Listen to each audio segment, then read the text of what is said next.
नमस्कार दोस्तों, मैं Parasnath live high study IAS में आपका स्वागत है। दोस्तों, आज हम लोग आगरा यूनिवर्सिटी के बीएड सेकेंड ईयर एग्जाम 2023 जो 26 अगस्त 2023 को BD 202 अर्थात अधिगम के लिए आकलन या असेसमेंट फॉर लर्निंग का एग्जाम हुआ था, उसका आंसर की देखेंगे। दोस्तों, प्रश्नों पर आएँ, लेकिन उससे पहले प्लीज़ आप लोग वीडियो को ज़्यादा से ज़्यादा शेयर कीजिए जिससे सभी लोगों को लाभ हो सके। यदि आप लोग चैनल को सब्सक्राइब नहीं किए हैं तो चैनल को सब्सक्राइब कीजिए तथा वीडियो को लाइक और शेयर जरूर कीजिए, इससे हमें मोटिवेशन मिलता है। आइए देखते हैं प्रश्नों को। आप लोग ध्यान रखना, ओमार आंसर शीट जरूर लिखा करें। हालांकि वो सेम रहता है बुकलेट नंबर और ओमार शीट, लेकिन कभी कभी चेंज भी हो जाता है, मान लीजिए। ठीक है, तो आप लोग ओमार आंसर शीट जरूर लिखें। मान लीजिए आपको ओमार शीट खो जाती है तो आपके लिए बेनिफिट रहेगा। ये 2023 का पेपर था, बीएड सेकेंड ईयर। ठीक है, 2023 का BD 202 अर्थात असेसमेंट फॉर लर्निंग अधिगम के लिए आकलन। कम से कम इसमें 20 से 30 क्वेश्चन एग्जाम में आ सकता है। ठीक है, 20 क्वेश्चन के आसपास मान के चलिए आप। तो इसलिए इसको आप अच्छे से तैयार कर लीजिए, पूरी तरह से एक भी क्वेश्चन गलत नहीं होना चाहिए। ठीक है, इस तरह से आपका पेपर रहेगा। ध्यान रखना, 2 घंटे का रहेगा, 11 से 1 बजे तक। 80 अंक का है। ठीक है तो पेपर ये 100 अंक का, लेकिन 20 अंक का इंटरनल है। ठीक है, आप ध्यान रखना, आपको 100 प्रश्न दिया रहेगा, 80 प्रश्न हल करना है। ठीक है, कोई भी 80 प्रश्न है, शुरू से 80 कर दीजिए, 20 से दूसरे शुरू कर दिए, कोई भी। ठीक है, तो एक प्रश्न 1 अंक का होगा और पास होने के लिए आपको 32 अंक चाहिए, अर्थात 32 प्रश्न सही करना है। क्लियर है? तो सभी में 32 प्रश्न आपको सही करना है। जो 80 अंक का है उसमें 32 अंक चाहिए पास होने के लिए, जो 40 अंक का है 16 अंक चाहिए। तो यहाँ तक आप लोग क्लियर हैं? तो आइए देखते हैं प्रश्नों को। एक शब्द बार बार कह रहा हूँ कि आप लोग सारे प्रश्नों को अच्छे से तैयार कर लीजिए, मोस्ट इंपॉर्टेंट है, निश्चित रूप से एग्जाम में आएंगे। ठीक है, तब तक आप लोग जो भी पढ़े हैं लेकिन अच्छे से तैयार कर लीजिए इसको। बाकी अपने जो प्रैक्टिस सेट है डिस्क्रिप्शन में जाएंगे, लिंक मिल जाएगा, प्ले लिस्ट से जाकर आप देख सकते हैं। सारे प्रैक्टिस सेट पड़े हुए हैं, उसमें सभी हल कर लीजिए। ठीक है, सभी एग्जाम में आए हुए हैं, अगर आप तैयार कर जाते हैं निश्चित रूप से आपको लाभ होगा। तो आइए देखते हैं प्रश्नों को। पहला प्रश्न है, आकलन सूचना संग्रहण तथा उस पर विचार विमर्श की प्रक्रिया है, किसने कहा? तो सही जवाब हो जाएगा ए, हुआ एवं फ्रीड। अगला प्रश्न है, निम्नलिखित में से कौन सी विशेषता आकलन की नहीं है? विश्वसनीयता, वैधता, वस्तुनिष्ठता, कठिनाई। सही जवाब हो जाएगा, ध्यान रखना, डी, कठिनाई नहीं है। अगला प्रश्न है, संख्यात्मक मान प्राप्त करने की प्रक्रिया को कहा जाता है? तो ध्यान रखना, सही जवाब हो जाएगा 3 का बी, मापन। 3 का सही जवाब है बी, मापन।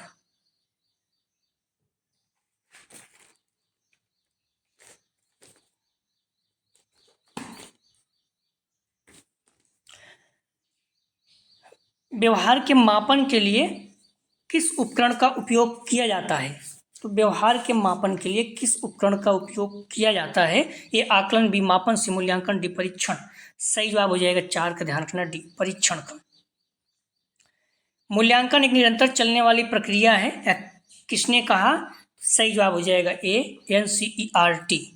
आप लोग ध्यान रखना, मॉडल पेपर में कई प्रश्नों के उत्तर गलत दिए गए हैं, तो आप लोग सही से तैयार कर लीजिए। ठीक है, यहाँ से मूल्यांकन का क्षेत्र है, तो सही जवाब हो जाएगा ए, व्यापक है। ठीक है, अगला प्रश्न है, आंकड़ों के संकलन एवं विश्लेषण की क्रमबद्ध प्रक्रिया जिसमें निर्णय लिए जाते हैं कहलाता है? तो सही जवाब हो जाएगा बी, मूल्यांकन। अगला प्रश्न है, विद्यार्थी के प्रदर्शन का मात्रात्मक विवरण कहलाता है? सही जवाब हो जाएगा डी, मापन। अगला प्रश्न है, मूल्यांकन की कौन सी एक विधि नहीं है? निरीक्षण, विश्लेषण, साक्षात्कार, प्रश्नावली। सही जवाब हो जाएगा, ध्यान रखना, 9 का बी, विश्लेषण नहीं है। अगला प्रश्न है, मूल्यांकन और मापन के बारे में कौन सा कथन सही है? तो सही जवाब हो जाएगा 10 का, ध्यान रखना, सी, मूल्यांकन मापन पर आधारित है। ठीक है, ये सही है, 10 का सही जवाब है, ध्यान रखना आप लोग, सी।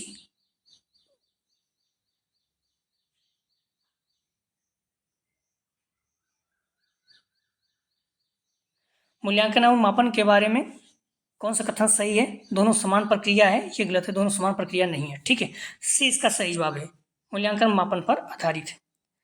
मूल्यांकन होता है, सही जवाब हो जाएगा 11 का सी, मात्रात्मक और गुणात्मक दोनों। अगला प्रश्न है मापन का सबसे ऊंचा स्तर कौन सा है? सही जवाब हो जाएगा डी, अनुपात। ठीक है, और जो नामित है सबसे निम्न है। ठीक है, ऐसे याद रखना, ना से नामित ना से निम्न, और अनुपात स्तर सबसे ऊंचा है। अगला प्रश्न है किस मापनी में वास्तविक शून्य बिंदु होता है? सही जवाब हो जाएगा 13 का ध्यान रखना, ए, अनुपात मापनी। अगला प्रश्न है नैदानिक थर्मामीटर उदाहरण है? सही जवाब हो जाएगा 14 का सी, अंतराल मापनी का। अगला प्रश्न है निम्नलिखित में से कौन सा कथन सही नहीं अर्थात गलत है?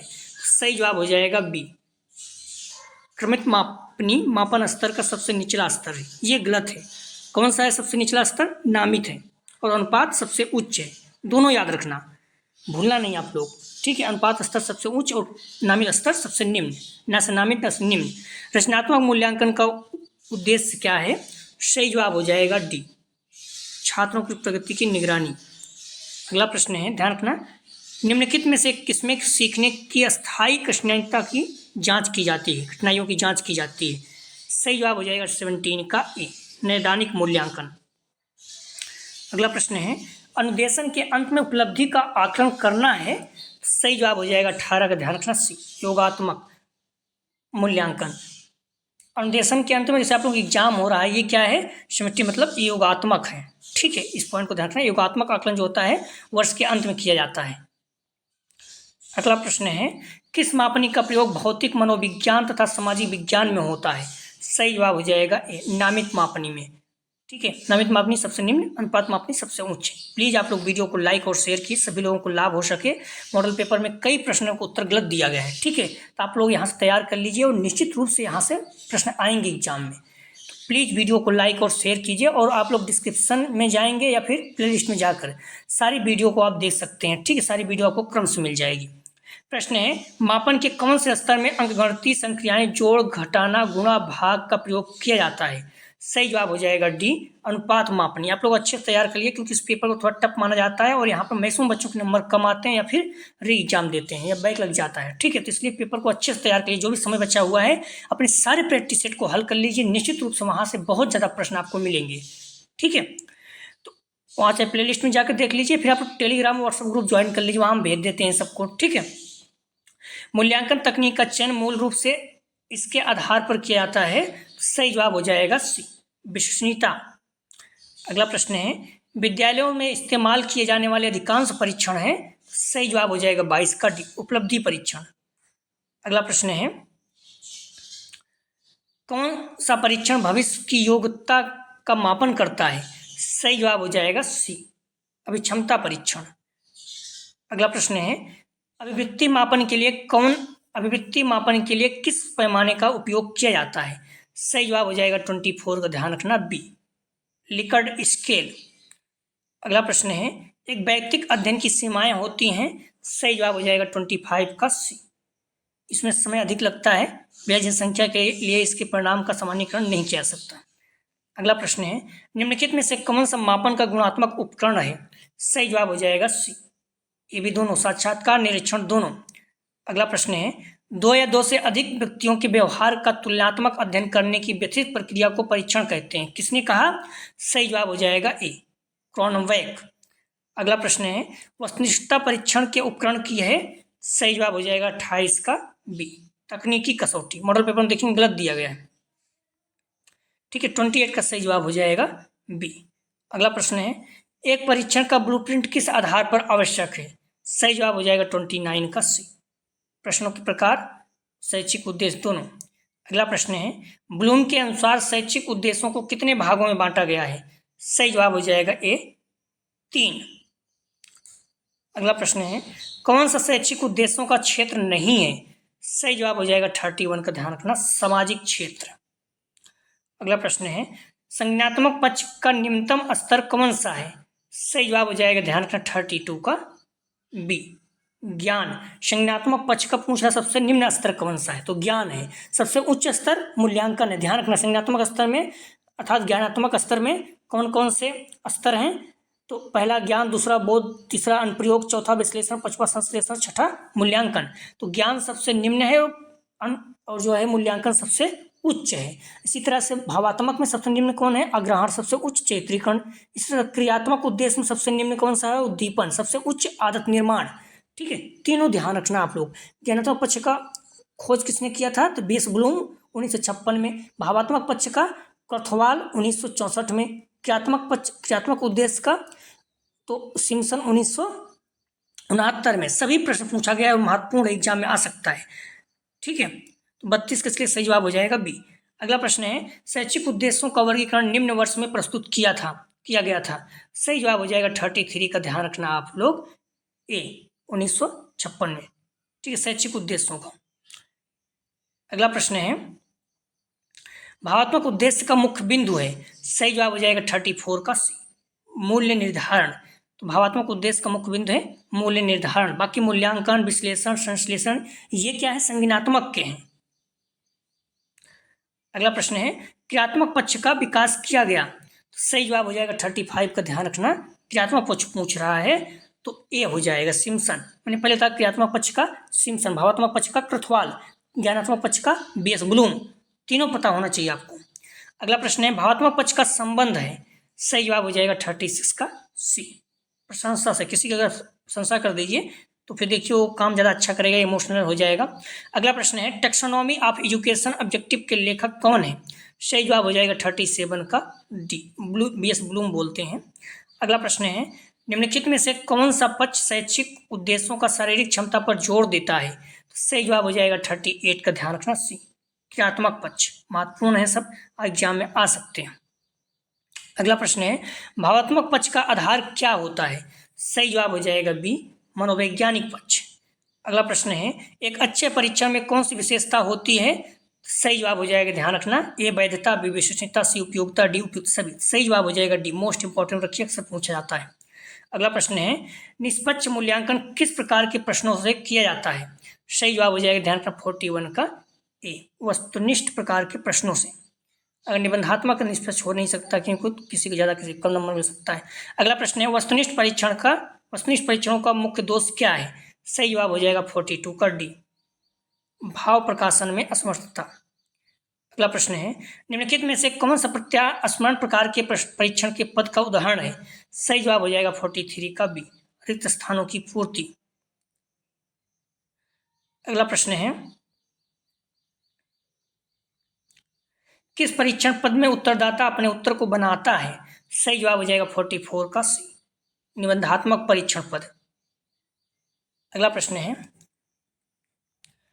निम्नलिखित में से किस प्रकार के प्रश्नों का मूल्यांकन करते समय वस्तुनिष्ठता बनाए रखना कठिन है? सही जवाब हो जाएगा ए, निबंधात्मक प्रश्न। अगला प्रश्न है, उपलब्धि परीक्षण का प्रयोग किया जाता है। सही जवाब हो जाएगा 46 का सी, अधिगमकर्ता की कमजोरी जानने के लिए क्या तथा कितना अधिगम हुआ। अगला प्रश्न है, बुद्धि व्यक्ति की एक समग्र अथवा संपूर्ण मानसिक योग्यता है, किसने कहा? सही जवाब हो जाएगा डी, बैचलर ने। अगला प्रश्न है, व्यक्ति के भीतर उन मनोदैहिक गुणों का गत्यात्मक संगठन है जो वातावरण के प्रति उनके अनूठे समायोजन को निर्धारित करता है, किसने कहा? सही जवाब हो जाएगा बी, ऑलपोर्ट। उपलब्धि परीक्षण मापते हैं।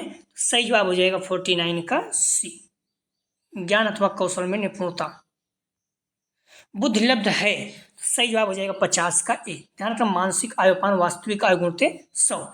इसे इंग्लिश में भी दे देता है ए अपान सी ए गुणते 100, या फिर मेंटल एज अपान क्रोनोलॉजिकल एज गुणते 100। कुछ भी पूछे, ध्यान रखना, मानसिक आयुपान वास्तविक आयु या शारीरिक आयु बोल देते हैं। ठीक है, सही होना चाहिए, हर साल पूछा जाता है, पूछा जाएगा। 110 से 120 बुद्धिलब्ध के बीच आने वाले बच्चे किस श्रेणी के होते हैं?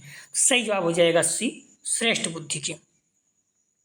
140 140 प्लस जो है प्रतिभाशाली। अगला प्रश्न है, निम्नलिखित में से कौन सा मनोवैज्ञानिक परीक्षण बुद्धि के मापन से संबंधित है? तो सही जवाब हो जाएगा 52 का, ध्यान रखना, बी, रोबिन्स प्रोग्रेसिव मैट्रिक। अगला प्रश्न है, निष्पादन परीक्षण उपयोगी है। सही जवाब हो जाएगा 53 का, ध्यान रखना, डी, सभी के लिए। ठीक है, गूंग बहरों के लिए, निरीक्षण के लिए, बालकों के लिए, सभी के लिए। अगला प्रश्न है, बौद्धिक प्राप्तांक है। तो सही जवाब हो जाएगा 54 का, ध्यान रखना आप लोग, सी, शाब्दिक बुद्धि का प्राप्तांक। अगला प्रश्न है, बैचलर का पहला बुद्धि परीक्षण मुख्य रूप से किसके लिए बनाया गया था? सही जवाब हो जाएगा 55 का बी, पौधों के लिए, पौध के लिए। अगला प्रश्न है, मानसिक आयु का संप्रत्यय किसने प्रतिपादित किया था? सही जवाब हो जाएगा बी, अल्फ्रेड बी ने। अगला प्रश्न है, व्यक्तित्व शब्द की उत्पत्ति हुई? सही जवाब हो जाएगा 57 का सी, मुखौटा। अगला प्रश्न है, निम्नलिखित में से प्रक्षेपण परीक्षण कौन सा नहीं है? सही जवाब हो जाएगा 58 का, ध्यान रखना ए, मिनीसोटा बहुपक्षी व्यक्तित्व सूची। हालांकि जो वाक्य पूर्ति यहाँ पर चित्र पूर्ति रहेगा, लेकिन फिर वहां देखोगे तो वाक्य पूर्ति रहेगा बुक में, अगर आप देखो तीनों मिल जाएगा आसानी से। 58 का सही जवाब है ए। अगला प्रश्न है, सृजनात्मक व्यक्ति समानता होता है? सही जवाब हो जाएगा 59 का, ध्यान रखना डी, नवाचारित मतलब इनोवेटिव। जो सृजनात्मक क्रिएटिव पर्सन होता है वो इनोवेटिव होता है, नया नया चीज खोज करता है। अगला प्रश्न है, सृजनात्मकता मौलिक परिणामों को अभिव्यक्त करने की मानसिक प्रक्रिया है, किसने परिभाषित किया? सही जवाब हो जाएगा बी, क्रो एवं क्रो। अगला प्रश्न है, अपसारी प्रश्न किस प्रकार के होते हैं? सही जवाब हो जाएगा ए, अनेक सही उत्तर वाले प्रश्न। अगला प्रश्न है, निम्न में से कौन सृजनात्मक तथ्य नहीं है? सही जवाब हो जाएगा डी, स्मृति नहीं है, मेमोरी नहीं है, बाकी तीनों हैं। अगला प्रश्न है, किस तकनीक का प्रयोग अचेतन पक्ष को मापने में किया जाता है? महत्वपूर्ण, ध्यान रखना, अक्सर पूछा जाता है। सही जवाब हो जाएगा सी, प्रक्षेपी तकनीक, प्रोजेक्टिव टेक्निक। अगला प्रश्न है, किसी का परिणाम नवीन हो जब किसी कार्य का परिणाम नवीन हो जो किसी समय में समूह द्वारा उपयोगी व मान्य हो, वह कार्य सृजनात्मकता कहलाता है। किसने कहा? सही जवाब हो जाएगा 64 का, ध्यान रखना आप लोग बी, स्टेन। 64 सही जवाब है बी, स्टेन। अगला प्रश्न है, पद विश्लेषण किया जाता है? सही जवाब हो जाएगा, ध्यान रखना सी, ए बी दोनों, अच्छे परीक्षण पदों का चयन, कमजोर पदों को अपसार करना।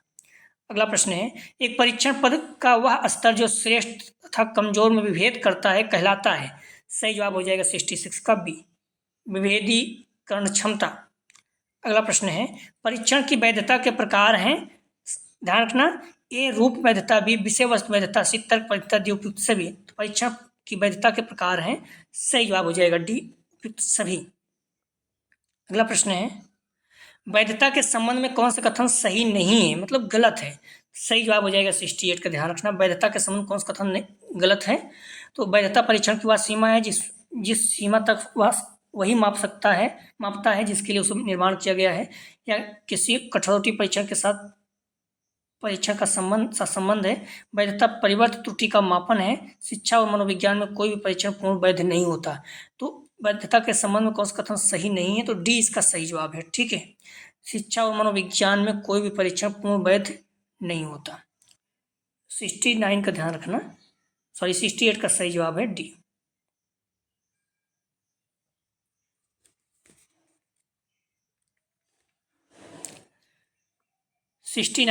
परीक्षण की विश्वसनीयता से तात्पर्य है, तो परीक्षण की विश्वसनीयता से तात्पर्य है, सही जवाब हो जाएगा डी, उपयुक्त सभी। परीक्षण की मौलिकता, स्थिरता, वास्तविकता तीनों। अगला प्रश्न है, निम्नलिखित में से कौन सी प्रक्रिया परीक्षण की विशिष्टता को प्रभावित करती है? सही जवाब हो जाएगा, ध्यान रखना, ए परीक्षण की लंबाई। अगला प्रश्न है, निम्नलिखित में से विश्वसनीयता कथन की विधि कौन सी नहीं है? सही जवाब हो जाएगा 71 का सी, भविष्य सूचक, प्रेडिक्टिव। अगला प्रश्न है, एक अर्ध परीक्षण की विश्वसनीयता 0.60 है तो पूर्ण परीक्षण की विश्वसनीयता होगी। ध्यान रखना, आप लोग इसे सॉल्व कर लेना, ये सेम टू सेम 2022 में आया था, 23 में भी आ गया। ठीक है, तो इसमें पूछ रहा है एक अर्ध परीक्षण की विश्वसनीयता इतना, तो पूर्ण परीक्षण की विश्वसनीयता बताइए। तो पूर्ण परीक्षण की विश्वसनीयता अर्थात आर इंडिकेट करते हैं 2R, अर्थात आर मतलब स्मॉल मतलब अर्ध परीक्षण, 2R/1+R। तो इसमें आप मान रख दीजिए 2 जो अर्ध परीक्षण है उसका मान दिया हुआ है। ठीक है, तो पूर्ण परीक्षण बराबर क्या होता है? 2 गुणित 0.6 बटे 1+0.6 बराबर क्या हो जाएगा? आप गुणा करोगे तो 1.2 हो जाएगा बटे 1.6 हो जाएगा, मतलब 12/16। ठीक है, 12/16 का मतलब हो गया, आप सॉल्व कर लीजिए। 3/4 हो जाएगा। ठीक है, 3 में 4 से भाग देंगे तो कितना हो जाएगा 0.75। ठीक है, बी इसका सही जवाब हो जाएगा, 72 का सही जवाब हो जाएगा बी। एक परीक्षण ध्यान का 72 वाला बहुत आसान है, आप लोग चाहे रट लीजिए, 0.6 है तो 0.75 इसका उत्तर हो जाएगा। प्रश्न सेम टू सेम आ गया था, जो बच्चे रटे होंगे उनका भी सही हो जाएगा। एक परीक्षण को मानकीकृत बनाने के लिए ज्ञात की जाती है, उसकी सही जवाब हो जाएगा 73 का डी। उपरोक्त सभी वैधता विश्वसनीयता मानक। अगला प्रश्न है मानक के प्रकार हैं, सही जवाब हो जाएगा डी। उपरोक्त सभी आयु मानक, श्रेणी मानक, शतांशी मानक। अगला प्रश्न है विभिन्न कक्षाओं के प्रतिनिधि समूह के औसत प्राप्तांक कहे जाते हैं, सही जवाब हो जाएगा 75 का, ध्यान रखना बी कक्षा मानक।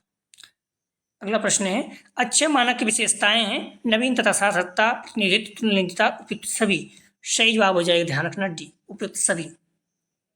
अगला प्रश्न है ग्रेडिंग प्रक्रिया के संबंध में कौन सा कथन सत्य नहीं है, मतलब गलत है, सही जवाब हो जाएगा 77 का, ध्यान रखना डी ग्रेडिंग आकलन की परंपरागत विधि है। अगला प्रश्न है CBCS का पूरा नाम क्या है, सही जवाब हो जाएगा 78 का, ध्यान रखना बी चुनाव आधारित क्रेडिट प्रणाली। अगला प्रश्न है CCE का पूरा नाम क्या है, सही जवाब हो जाएगा 79 का ए सतत एवं समग्र मूल्यांकन। ठीक है, कंटिन्यूअस एंड कॉम्प्रिहेंसिव इवेल्युएशन। अगला प्रश्न है CGPA का पूरा नाम क्या है, सही जवाब हो जाएगा सी क्यूमुलेटिव ग्रेड पॉइंट एवरेज। अगला प्रश्न है निम्नलिखित में से कौन सा कथन सही नहीं है, मतलब गलत है, सही जवाब हो जाएगा 81 का बी निबंधात्मक परीक्षण वस्तुनिष्ठ परीक्षण से अधिक विश्वसनीय होते हैं, गलत है, वस्तुनिष्ठ परीक्षण सबसे विश्वसनीय होता है, क्योंकि इसमें जो उत्तर सही है सही है। निबंधात्मक में आप लिखते हैं तो उसमें कुछ भी आंसर हो सकता है, हर किसी का अलग अलग होता है। अगला प्रश्न है किस प्रकार के प्रश्न को विश्वसनीयता के साथ चिन्हित करना कठिन है, सही जवाब हो जाएगा ए असंरचित निबंध। एक शब्द बार बार बोल रहे हैं, इस पूरे 100 प्रश्न है, 100 प्रश्न को अच्छे से तैयार कर लीजिए, 2023 के प्रश्न हैं, इसमें से निश्चित से 20 प्रश्न लगभग मान चलिए आएगा। तो अब तो आप मॉडल पेपर से पढ़े तो वहाँ प्रश्नों में ढेर सारे उत्तर गलत दिए गए हैं, इसलिए आप लोग अच्छे से तैयार कर लीजिएगा। ठीक है, आंकड़ों को 2 बराबर भागों में विभाजित करने वाला मान कहलाता है, सही जवाब हो जाएगा 83 का माध्यिका। और ध्यान रखना अपना जो प्रैक्टिस सेट है, लगभग 7 प्रैक्टिस सेट हल किए हैं, उस 7 तैयार कर लीजिए, निश्चित रूप से एग्जाम में आपके यहाँ से मैक्सिमम प्रश्न आएंगे। ठीक है, डिस्क्रिप्शन में जाएंगे तो वहाँ भी मिल जाएगा, प्लेलिस्ट में जाएंगे तो वहाँ भी मिल जाएगा। अधिकांश और न्यूनतम मूल्य के बीच अंतर को कहा जाता है, सही जवाब हो जाएगा T4 का डी प्रसार रेंज। अगला प्रश्न है निम्नलिखित में से कौन सा सूत्र सही नहीं है, सही जवाब हो जाएगा T5 का, ध्यान रखना बी। ठीक है, MD बराबर L plus N minus CF अपान FM इंटू आई, तो ये जो है 85 बी जो है ये सही नहीं है, बाकी सभी सही है। अगला प्रश्न है निम्नलिखित में से किसका मान सबसे अधिक शुद्ध है, सही जवाब हो जाएगा 86 का सी मध्यमान। निम्नलिखित आंकड़ों का माध्यांक मतलब माध्यिका पूछा है, मैंने पहले बताया माध्यिका अगर ज्ञात करना है सबसे शब्द गिनिए, देखिए सम एक विषम है, सबसे पहले आप असेंडिंग या डिसेंडिंग मतलब कि बढ़ते हुए क्रम या घटते हुए क्रम में आप इसको सजा लीजिए। सबसे पहले क्या करेंगे आप देखिए, लिखेंगे अगर सबसे पहले क्या है 3 है 3 है 3 है, 3 जो है 3 बार है, फिर 4 है, फिर 5 है, ठीक है, फिर 6, फिर 8, फिर 9, फिर 15 है। तो कितने शब्द हैं 1 2 3 4 5 6 7 8 9। जब 9 हमने कहा था आपको जब विषम है तो क्या होता है, विषम जब होता है तो n+1 अपान 2 पद।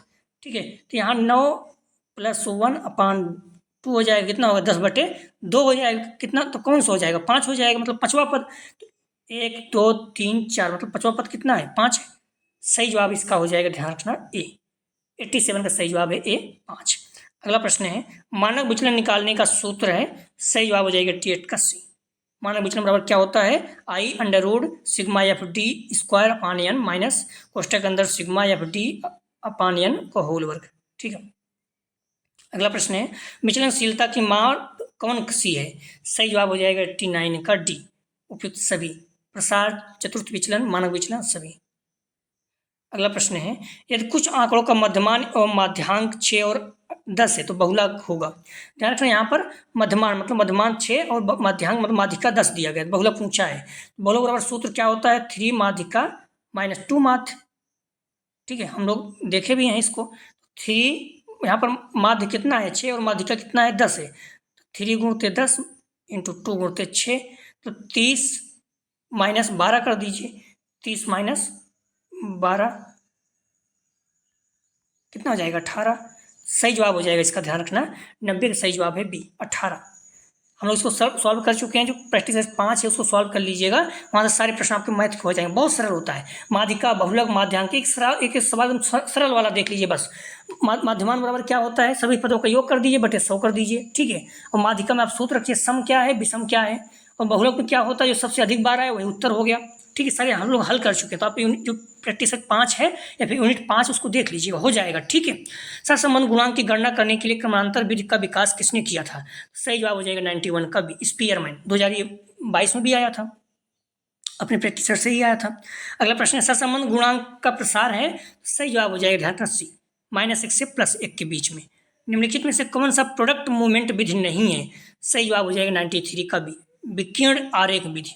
अगला प्रश्न है निम्नलिखित में से कौन सा उदाहरण असतत चर का है, सही जवाब हो जाएगा 94 का सी एक कक्षा में बालक बालिका की संख्या। अगला प्रश्न है जेड प्राप्तांक में समूह का मध्यमान सदैव होता है, मोस्ट इंपॉर्टेंट रखिएगा। जेड प्राप्तांक में समूह का मध्यमान सदैव होता है, सही जवाब हो जाएगा ए 0। और ध्यान रखना आप लोग हमेशा इस पॉइंट को ध्यान रखना कि जेड प्राप्तांक में समूह का मध्यमान सदैव कितना होता है 0, और विचलन कितना होता है 1। दोनों याद रखना, दोनों पूछा गया है कई बार। टी प्राप्तांक का सही सूत्र है तो 96 का सही जवाब हो जाएगा बी टी बराबर 50 + 10 x - m/σ।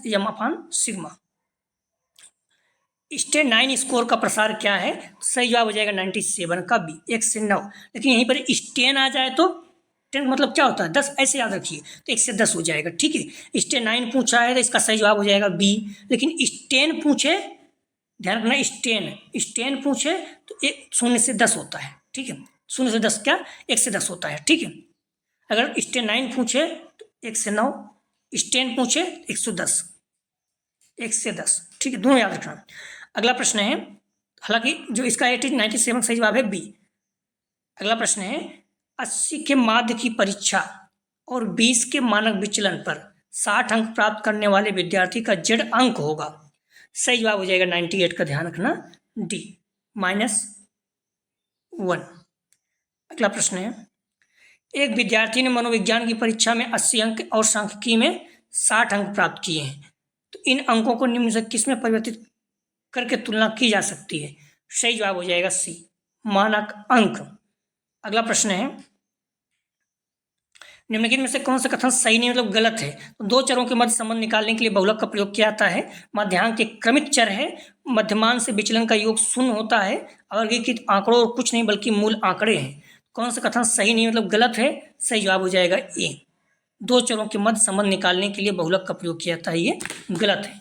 ठीक है, तो आप लोग ध्यान रखना ये 100 प्रश्न है जो एग्जाम में आए हुए हैं। ठीक है, 2023 में इनको आप अच्छे से तैयार कर लीजिए। निश्चित रूप से यहाँ से आपको 20 प्रश्न के आसपास आने को संभावना है। और आप लोग ध्यान रखना डिस्क्रिप्शन में आपको मिल जाएगा, आप जाके देख लीजिए कि सारे प्रैक्टिस सेट हल कर चुके हैं। ठीक है, यूनिट वाइज उसके बाद आप तैयार कर लीजिए जो भी चीज़ें हैं, और 6-7 तक है, अच्छे से तैयार कर लीजिएगा। प्ले लिस्ट में जाकर भी देख सकते हैं, सारे एग्जाम में आए हुए हैं, चाहे राजा महन प्रताप सिंह या आगरा यूनिवर्सिटी। और निश्चित रूप से आपके एग्जाम में मैक्सिमम प्रश्न आएंगे। तो प्लीज़ आप लोग वीडियो को लाइक और शेयर कीजिए, इसको छोड़ना नहीं। ये सारे प्रश्न 2023 का है और 22 का भी हम लोग हल किए हैं, उसमें प्रैक्टिस सेट में जाएंगे तो यूनिट वाइज जो किया हूँ सब आए हुए एग्जाम में है। ठीक है, सब अच्छे से तैयार कर लीजिए बस।